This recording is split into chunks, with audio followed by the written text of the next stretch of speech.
All right, let's get into it. Bow Repairs Tasmania Super Sprint on a really successful day for Red Bull Ampol Racing. Shane Van Gisbergen keeping the streak alive.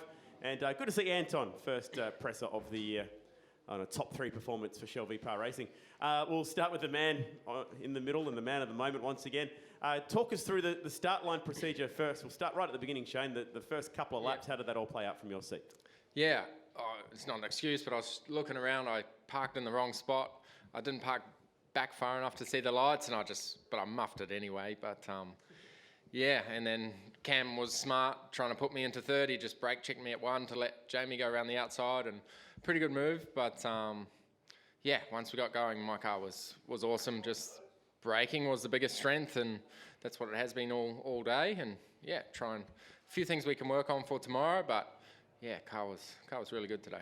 No, you're a big team man, and this is the first of the 1-2s for the year. So can you tell us about how much pride that gives you and how much that means to the team this week? Yeah, like we were towing each other in qualifying and trying to help each other as much as we could. And, you know, we tried a whole bunch of things in practice today between the cars and, you know, working together super close. And yeah, it's awesome to, you know, we've obviously got some momentum on our side of the garage, and, you know, seeing 88 up there now as well is a really cool thing. So yeah, 1-2 for the team. Everyone's pretty stoked. And the body? Yeah, I'm okay. Like, I'm pretty sore and haven't taken any painkillers this week, so I can feel it, but I'm fine. Happy. All right, we'll go to Jamie. Nice job today. Again, just from your point of view, from the 1-2 for the team today. Yeah. It was. We didn't deviate too much from rollout, which was nice. So the engineers did a good job. To be honest, they've spent 3 weeks building a Gen 3 car, so there wasn't a huge amount of focus on this weekend, but they still did a fantastic job making sure that both cars were competitive on rollout. So we didn't have too much to change during practice. And yeah, my car was good, got a good start, was able to race out there. But yeah, both cars were fast, and SVG to win the first 6, that's pretty impressive considering just how close the cars are now. That it's never been as even as it has been. We've run this car for, when we roll it out, 13, I believe, 13. So it just keeps getting closer and closer and more competitive. So yeah, to win the first 6 in the last year of this car is pretty impressive. You mentioned building the new cars. How much of that is starting to take up the mind of the team, and how much is focusing on this car and getting the job done? Is it a fine balancing act? It is a fine balancing act, but we're trying to juggle it the best we can. It's critical that we run Gen 3 next year, and we're doing the absolute best we can and doing as much work as we possibly can at Triple Eight to make sure that happens. And it doesn't look like it right now, but there's plenty of sacrifices going on for the current cars, but I think it's going to be for the good of the future. Okay. And how close are you now to bridging that gap to Shane on the track? About 4 seconds, I think it was then. So I'll keep trying. Anton, nice job. Just from your point of view today, when that race is playing out, were you expecting a podium sort of midway through the race, not knowing exactly how all the pit stops were going to wash out? Yeah, I had a pretty good start, picked off a few, and then once we come out of the pits, I'm in front of Will with a bit of clean air. I knew he was in a podium contention, had a bad stop. So then, yeah, I knew I was in for one, and then the deg was really good with the cloud cover and everything at the end. So, yeah, once all that sort of happened and the car was going quite good, we knew we were in for a podium. And then Chaz was coming and then faded off a bit, so it was all good. The rest of the day, from your point of view through qualifying, what did you think of the new format for qualifying?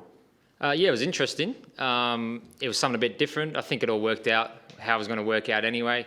It was so close, you know, there was 7 cars or whatever within the same tent. So that's what we like to see, other than Shane was in a bit of a league of his own this morning. So yeah, it's good. I think as much, you know, track time as we can get. And here it's so hard with so many cars on track. So it all worked out all right. The more wins they clock up, does it become more worrisome for your team? I wouldn't say worrisome. It's only round 3. But yeah, we've still got a long way to go. This is our first podium with Shell V-Power Racing. So yeah, we've got a few more to go before we'll be happy, and we've got to beat these guys a few more times before we start thinking we're in contention. But yeah, I mean, they're obviously very dominant at the moment, so we've got to do a lot of work, but we're still fresh to the team and still getting better and better every round. So yeah, I wouldn't say worrisome, but yeah, they're obviously keeping us on our toes and making us work pretty hard for it. Nice work on the podium today, by the way. I didn't think I mentioned that earlier, but well done. Thank you. Let's open up to the journos in the crowd.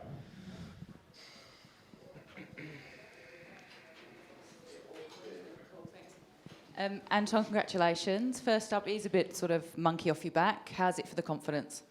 Yeah, I would say monkey off back. Probably should have got a podium in the first race of the year and threw that away. So, I mean, we've been thereabouts. We haven't been in contention to win anything yet, but podium's been realistic every race.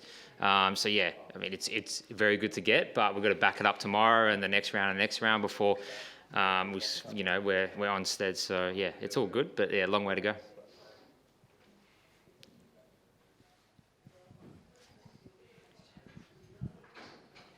Any others?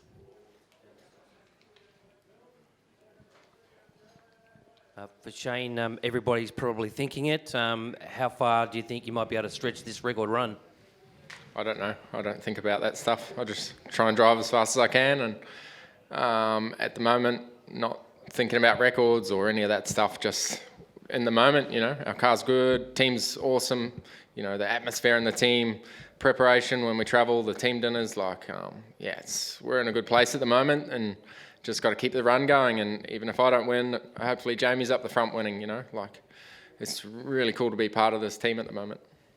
Do you enter racing tomorrow with a little bit of, with confidence, given that you said you've got a few more tricks up your sleeve for the car heading into two more? Yeah, that's just tuning stuff for the race. There's some balance stuff I didn't quite like, but I'm just happy qualifying. We really struggled at Sandown in the cold conditions, and today it was much better switching the tyre on. We tried a few things and yeah, worked really well. So hopefully we can replicate that tomorrow. Like qualifying car, I had no comments about it. It was just perfect. So need that again tomorrow. Shane, the move in the off-season was to take some driving aids away from the drivers, things that you can see inside the car, and you haven't lost a race since that happened. Has that worked to your advantage at all? No, I don't think so.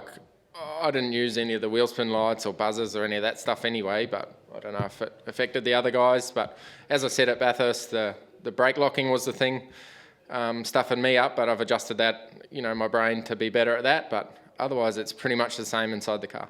We're seeing more split qualifying sessions tomorrow, so Yeah. no chance to work together in those qualifying sessions. How will you approach that tomorrow? I don't know. I think it's overly complicated and silly. There's only 24 cars. We should just be out there racing. From a commission point of view, Jamie? I can't talk on that, but I can say what I believe personally. Please do. Yeah, we were restricted with the amount of time we had. We've got fantastic support categories here, so we had to qualify within 45 minutes, and for safety reasons, we couldn't have all 24 cars on the track at the same time, here and Perth as well. So we come up with the best, the commission come up with the best system possible. I think they did a good job. And we just got to remember, if there is any advantage here for A or B, it'll be reversed for Perth. So hopefully, if there is an advantage, which I don't think there will be, it'll be reversed, and over the year it'll be consistent. Was it talked about at a commission level, if you have to do split qualifyings, to have one side of the grid starts from qualifying A and then the other on qualifying B, so there wouldn't be a disadvantage? Oh, you've confused me. Go again. What are you saying? Similarly to IndyCar, if you have two qualifying sessions, why doesn't one just start on one side of the grid and the other the other side of the grid? Could do that. We're absolutely open for any submissions from anybody on any way to excite the racing and do it differently or better. So, Chad, you're fully capable of putting in a submission, and we'll certainly look at it. And if we think it's a great idea, it'll get up. Send us your email. Yeah, cheers. Guys, thank you. Appreciate the candour as always. We'll see you tomorrow, maybe. Thanks.